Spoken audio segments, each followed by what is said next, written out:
Iconic city KIMS ಆಸ್ಪತ್ರೆಯಲ್ಲಿ D Sudhakar ಅವರು ಕಳೆದ ಕೆಲ ತಿಂಗಳಿನಿಂದ ಚಿಕಿತ್ಸೆ ಪಡಿತಾ ಇದ್ರು.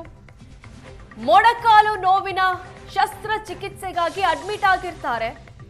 ಅದಾದ ಬಳಿಕ ಶ್ವಾಸಕೋಶ ಇನ್ಫೆಕ್ಷನ್ ಅಂತ ಹೇಳಿ ಸೀರಿಯಸ್ ಆಗ್ತಾರೆ. ಸಿಎಂ ಸಿದ್ದರಾಮಯ್ಯ, ಡಿಸಿಎಂ ಡಿಕೆಶಿ ಹೀಗೆ ಹಲವು ಗಣ್ಯರು ಆಸ್ಪತ್ರೆಗೆ ಭೇಟಿ ನೀಡಿ ಧೈರ್ಯ ತುಂಬುವಂತಹ ಕೆಲಸ ಮಾಡಿದ್ರು. ಹೀಗೆ ಸತತ ಚಿಕಿತ್ಸೆಯಲ್ಲಿದ್ದಂತಹ ಡಿ ಸುಧಾಕರ್ ಅವರು ಇಂದು ಮುಂಜಾನೆ 3:15ಕ್ಕೆ ಅಗಲಿದ್ದಾರೆ. 3 ಬಾರಿ ಶಾಸಕರಾಗಿದ್ರು. ಯಡಿಯೂರಪ್ಪ ಅವರ ಸರ್ಕಾರದಲ್ಲಿ 2 ಬಾರಿ ಸಚಿವರಾಗಿ ಸೇವೆ ಸಲ್ಲಿಸಿದ್ರು.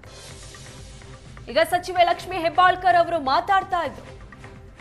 ನೀ ಆಪರೇಷನ್ ಇದೆ, ನಾಳೆ ಅಡ್ಮಿಟ್ ಆಗ್ತಾ ಇದ್ದೀನಿ ಅಂತ ಹಿಂದಿನ ದಿನ ಹೇಳಿದ್ರಂತೆ. ಈ ರೀತಿ ಹೇಳಿದಂತಹ ವ್ಯಕ್ತಿ ಇವತ್ತಿಲ್ಲ ಅಂದ್ರೆ ಆಘಾತ ಆಗತ್ತೆ ಅಂತ ತಮ್ಮ ನೋವನ್ನ ಹೇಳಿಕೊಂಡ್ರು. ಎಲ್ಲರೊಂದಿಗೂ ತಮಾಷೆ ಮಾಡ್ತಾ ನಗಾಡ್ತಾ ಇದ್ದಂತಹ ವ್ಯಕ್ತಿ ಆರೋಗ್ಯದ ಬಗ್ಗೆ ಬಹಳ ಕಾಳಜಿ ತೆಗೆದುಕೊಳ್ತಾ ಇದ್ರು. ಅಂತಹ ವ್ಯಕ್ತಿಗೆ ಈ ರೀತಿ ಆಗತ್ತೆ ಅಂದ್ರೆ ನಂಬೋಕೆ ಅಸಾಧ್ಯ ಅನ್ನೋ ಮಾತನ್ನ ಲಕ್ಷ್ಮೀ ಹೆಬ್ಬಾಳ್ಕರ್ ಅವರು ಹೇಳ್ತಾ ಇದ್ರು. ನನ್ನನ್ನ ಒಂದು ಸಿಸ್ಟರ್ ರೀತಿ, ತಂಗಿ ರೀತಿ ನನಗೆ ಗೈಡ್ ಮಾಡ್ತಾ ಇದ್ರು ಅನ್ನೋ ಮಾತನ್ನ ಲಕ್ಷ್ಮೀ ಹೆಬ್ಬಾಳ್ಕರ್ ಅವರು ಈ ಮೂಲಕ ನೆನಪು ಮಾಡಿಕೊಂಡ್ರು.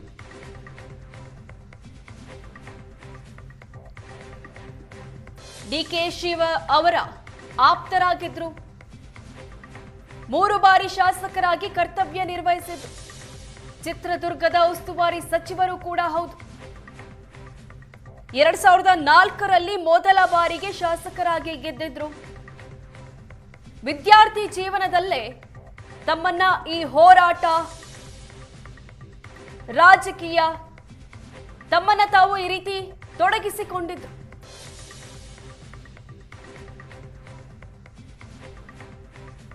ಕಾಂಗ್ರೆಸ್, ಬಿಜೆಪಿ, ಜೆಡಿಎಸ್ ಹೀಗೆ ಯಾವುದೇ ಪಕ್ಷದ ವಿರೋಧವನ್ನು ಕಟ್ಟಿಕೊಂಡಿರಲಿಲ್ಲ.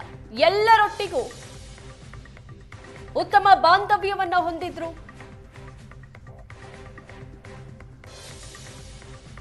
ಯೋಜನೆ, ಕಾರ್ಯಕ್ರಮ, ಸಂಯೋಜನೆ, ಸಾಂಖ್ಯಿಕ ಇಲಾಖೆಯ ಸಚಿವರಾಗಿ ಸದ್ಯ ಕಾರ್ಯನಿರ್ವಹಿಸ್ತಾ ಇದ್ರು.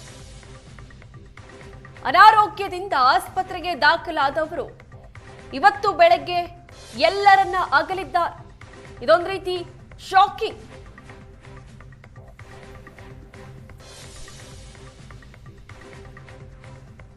ಹಿರಿಯೂರು ವಿಧಾನಸಭಾ ಕ್ಷೇತ್ರದಿಂದ 3 ಬಾರಿ ಆಯ್ಕೆಯಾಗಿದ್ರು.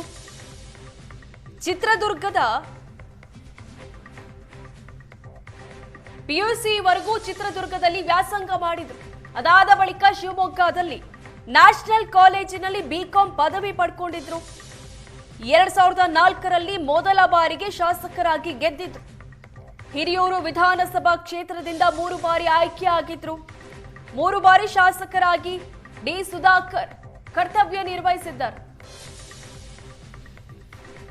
ಇನ್ನು ಈ ಬಗ್ಗೆ ಹೆಚ್ಚಿನ ಡೀಟೇಲ್ಸ್ ಕೊಡ್ತಾರೆ ನಮ್ಮ ಪ್ರತಿನಿಧಿ ಕಿರಣ್. ಡಿ ಸುಧಾಕರ್ ಅವರು ಬೆಂಗಳೂರಿನ ಕಿಮ್ಸ್ ಆಸ್ಪತ್ರೆಯಲ್ಲಿ ಚಿಕಿತ್ಸೆಯನ್ನ ಪಡಿತಾ ಇದ್ರು.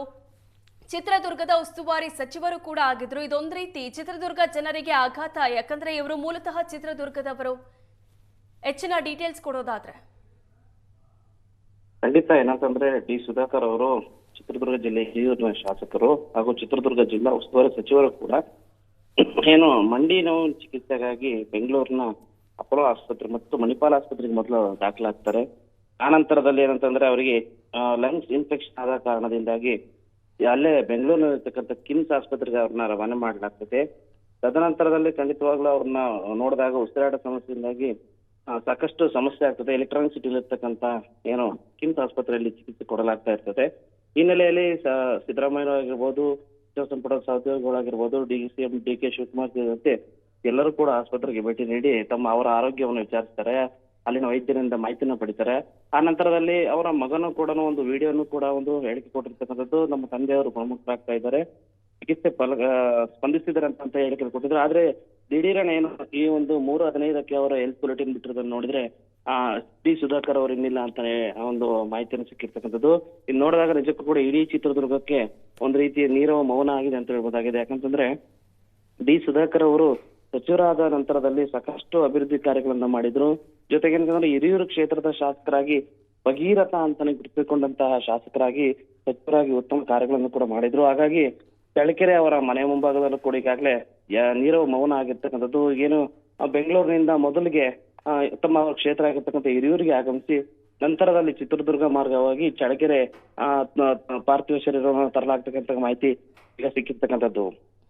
ಕಿರಣ್, ಈಗ ಪಕ್ಷ ಅನ್ನೋದನ್ನ ಹೊರತುಪಡಿಸಿ ಮಾತಾಡಿದ್ರು ನಿನ್ನೆ ಚಿತ್ರದುರ್ಗದಲ್ಲಿ ಒಂದ್ ರೀತಿ ಹಬ್ಬ ಆಯ್ತು, ಸಂಭ್ರಮ ನಡೆದಿತ್ತು. ಇವತ್ತು ಬೆಳಗ್ಗೆ ಒಂದ್ ರೀತಿ ಸೂತಕದ ಛಾಯೆ ಅಂತಾನೆ ಹೇಳ್ಬೋದು. ಖಂಡಿತವಾಗ್ಲು ಏನಂತಂದ್ರೆ ನಿನ್ನೆ ಒಂದು ರೀತಿ ದೊಡ್ಡ ಮಟ್ಟದಲ್ಲಿ ಸಂಭ್ರಮ ನೆಲೆಸಿತ್ತು. ಆದ್ರೆ ಒಂದ್ ಮರುದಿನನೇ ಈ ರೀತಿ ಸೂತಕದ ಛಾಯೆ ಆವರಿಸಿದೆ ಅಂತ ಯಾರಿಗೂ ಕೂಡ ಅನ್ಕೊಂಡಿರ್ಲಿಲ್ಲ. ಆದ್ರೆ ಈ ಏನಂದ್ರೆ ಕಳೆದ 15-20 ದಿನ ಕಿರಣ್, ನಿಮ್ ಜೊತೆ ಮತ್ತೆ ಮಾತಾಡ್ತೀನಿ. ಈಗ ನಮ್ಮ ಜೊತೆ ಚಳ್ಳಕೆರೆ ಶಾಸಕರು ರಘುಮೂರ್ತಿ ಅವರಿದ್ದಾರೆ ಸ್ವತಃ.